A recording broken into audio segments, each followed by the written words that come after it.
మీ car EMI కట్టలేకపోతున్నారా? మీ car EMI మేము కడతాం. ఈ నెంబర్కి కాల్ చేయండి. నమస్తే, welcome back to Suman TV. నేను మీ సంజయ్. ఈరోజు మనతో పాటు ఉన్నారు motivational speaker and emotional wellness coach హరిత అక్కల గారు. మ్యామ్తో మాట్లాడి కొన్ని రిలేషన్షిప్స్ గురించి, ఫ్యామిలీ ప్రాబ్లమ్స్ గురించి కొన్ని విషయాలు తెలుసుకుందాం. నమస్తే మ్యామ్. నమస్తే సంజయ్. ఇప్పుడు పెళ్ళైన వాళ్ళ జంటల్లో చూసుకుంటే గొడవ అనేది ఏ సందర్భంలోనే రావచ్చు. పిల్లల విషయంలో రావచ్చు, వంట విషయంలో రావచ్చు, తల్లిదండ్రుల విషయంలో రావచ్చు, పెట్టుపోతల విషయంలో రావచ్చు. గొడవలు రావడానికి అనేక కారణాలు ఉన్నాయి. కానీ ఆ గొడవ ఆగాలంటే ఎలా అంటారు?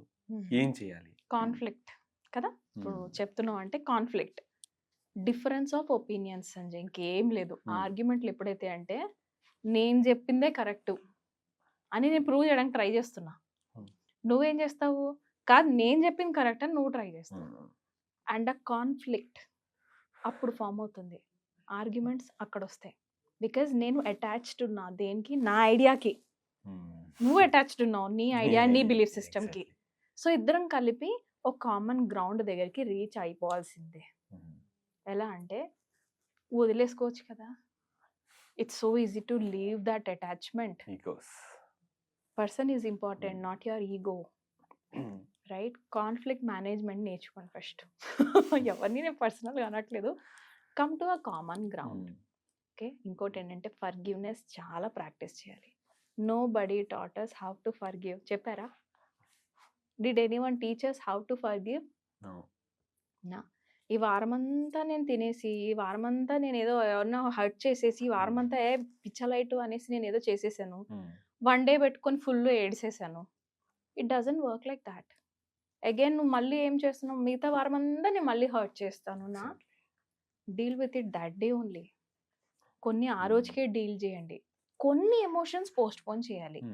ఏవి ఇప్పుడు పెద్ద పెద్ద ఉంటాయి చూసావా, ఎక్కడో మన పెద్దవాళ్ళు ఫేస్ చేసినవి మన చేతిలో కూడా ఉండవు, అది నువ్వు కూడా చేయలేవు కాబట్టి ఇంకో 2-3 సంవత్సరాలు పోస్ట్ పోన్ చేయండి, అది అక్కడే ఉంటుంది, ఎక్కడికి వెళ్ళదు. మనకు మెచ్యూరిటీ పెరిగినప్పుడు మనమే హ్యాండిల్ చేద్దాం. బట్ వైఫ్ అండ్ హస్బెండ్స్ అలా ఉండదు. అర్థమైందా? Wife and husbands then and they deal చేసుకోవాలి, because every day you are going to share your bed with that person బాబా, రైట్? సో అక్కడ ఈగోకి let's not give a big place and forgive your partner. Forgive him, forgive her. నీకు నచ్చని వాళ్ళు ఏదో చేశారు, నీకు నచ్చని డ్రెస్ వేసుకున్నారో, నీకు నచ్చని రెడీ అయ్యారో, నీకు నచ్చని వాళ్ళతో మాట్లాడారో, నీకు నచ్చినది కాకుండా వేరే కాన్వర్సేషన్ చేశారో, అంతే కదా. మనకి నచ్చినట్టు వాళ్ళు లేరు. వాళ్ళు మేజర్గా అండ్ ఫర్గివ్నెస్ అనేది ఓకే. ఇవాళ గొడవ వచ్చినప్పుడు ఏం గుర్తు పెట్టుకోవాలి మేజర్గా? ఫర్గివ్ చేయాలంటే, ఒక భార్యని ఫర్గివ్ చేయాలంటే ఖచ్చితంగా సంథింగ్ ఒక సెట్ ఆఫ్ మైండ్లో దానికి సర్లే అన్న ఫీలింగ్ రావాలంటే ఏం గుర్తు పెట్టుకోవాలి? భర్త భార్య ఏం గుర్తు పెట్టుకోవాలి? దీనికంటే ముందు నేను ఒకటి చెప్తాను.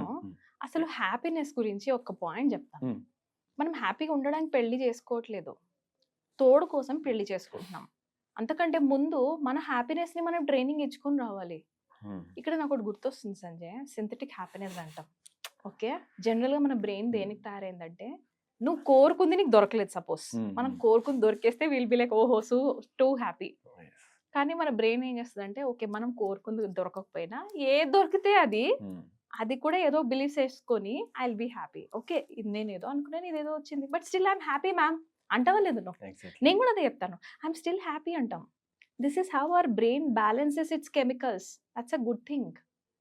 లా ఆఫ్ నేచర్ ఏంటంటే it has an amazing balance అంజయ్. ఆ డీప్ రూటెడ్ దాకా వెళ్ళండి. We marry opposites. చాలా మంది గొడవలకి భయపడి కలిసి మాట్లాడడం కూడా మానేస్తున్నారు సంజయ్. దట్ ఈస్ వేర్ గొడవలు ఇంకా పెద్దగా అవుతున్నాయి, because silence is the biggest punishment you are giving to your partner. దానికంటే గొడవ పడండి, అది చాలా బెటర్. అట్లీస్ట్ ఆ ఎమోషన్స్ బయటికి వెళ్తాయి, ఏదో ఒకటి అవుతుంది, హగ్ చేసుకుంటే సెటిల్ అన్న అయిపోతాయి. But don't give that silence to them. ఆ సైలెన్స్ ఎంత పెయిన్ఫుల్ అంటే, కొన్ని రోజులైన తర్వాత ఇంకెందుకు మేము ఉన్నా లేకున్నా, నువ్వు ఆడవుండు నేను ఈడుంటా. సో ఫర్గివ్నెస్ అనే దానికంటే అక్కడ కూర్చొని హౌ టు లెట్ గో గురించి డిస్కస్ చేయండి. ఆ టైంలో బ్రేక్ తీసుకొని, అరే కార్ పట్టుకొని ఒక 5 గంటలు ట్రావెలింగ్కి వెళ్ళలేరా సంజయ్? మనమే మన పార్ట్నర్ గురించి 10 మంది దగ్గరికి వెళ్ళి ఖరాబ్గా మాట్లాడినామో, నువ్వు మళ్ళీ ఆ 10 మంది దగ్గరికి వెళ్ళినప్పుడు నీ బాడీలో కెమికల్స్ ఏం రిలీజ్ అవుతాయి? This is a very important thing. మనం ఎప్పుడు కూడా మన పార్ట్నర్ గురించి బయట ఎక్కడ చెడు మాట్లాడరాదు. బికాజ్ నువ్వేం చెప్తావో వాళ్ళ మైండ్ సెట్ కూడా దానికే వెళ్తుంది. రేపు పొద్దు నువ్వు మళ్ళీ ఫేస్ చేయాల్సింది ఏం రా నీ వైఫ్ సాగు కొడుతుందా లేదా అని అడుగుతారు. అది భార్య when you show disrespect for your wife, అమ్మాయిలను కూడా అదే అంటున్నాను, వాళ్ళే మనకు తెలియకుండా మనమే రాంగ్ చెప్పేస్తాం. భార్య భర్తల మధ్యలోకి తల్లిదండ్రులు కూడా రాకూడదు అంటారు. అలాంటిది ఒక ఎమోషన్ ఎందుకు తీసుకొస్తున్నారు? హ్యాపీనెస్ ఎమోషన్ అంటే ఇక్కడ అంటే యాంగర్ గురించి కూడా మాట్లాడతా. యాక్చువల్లీ ఏంటంటే వీళ్ళ మాట అంటే భార్య మాట భర్త వినడం అనేది భార్య హ్యాపీనెస్, భర్త మాట భార్య వింటుందంటే భర్త హ్యాపీనెస్. ఈ ఎమోషన్ కోసం భార్యని బాధపెట్టాల్సిన అవసరం ఉంది? ఇద్దరు కలిసే హ్యాపీనెస్ ని ఎంజాయ్ చేయొచ్చుగా. It takes time. వాళ్ళ మైండ్ సెట్స్ అలా ఉండి ఉంటాయి. It will take some time. ఇక్కడ నేను ఒక రీసెర్చ్ నాకు భలే అనిపించింది సంజయ్. కొన్ని ఇయర్స్ బ్యాక్ కొన్ని రీసెర్చ్ చేశారంటే యూనివర్సిటీలో, పేరు మర్చిపోయలేమనక, బట్ స్టిల్ అందులో ఎంత బాగా అనిపించింది అంటే 10,000 పీపుల్ మీద రీసెర్చ్ చేశారు. 10,000 11 ఇయర్స్ పాటు. ఎవరైతే ఎక్కువ ఆర్గ్యుమెంట్ చేస్తారో 11 years లో వాళ్ళని తిరిగి వెళ్ళి చూసేసరికి, అంటే పార్ట్నర్ లేకపోతే పిల్లలతో ఆర్గ్యుమెంట్, ఓకే, 4 మీద రీసెర్చ్ చేశారు. 11 years లో వాళ్ళ దగ్గరికి తిరిగి వెళ్ళి కలుద్దాం అంటే 50% మంది పోయినారంట, ఆల్రెడీ చనిపోయారు.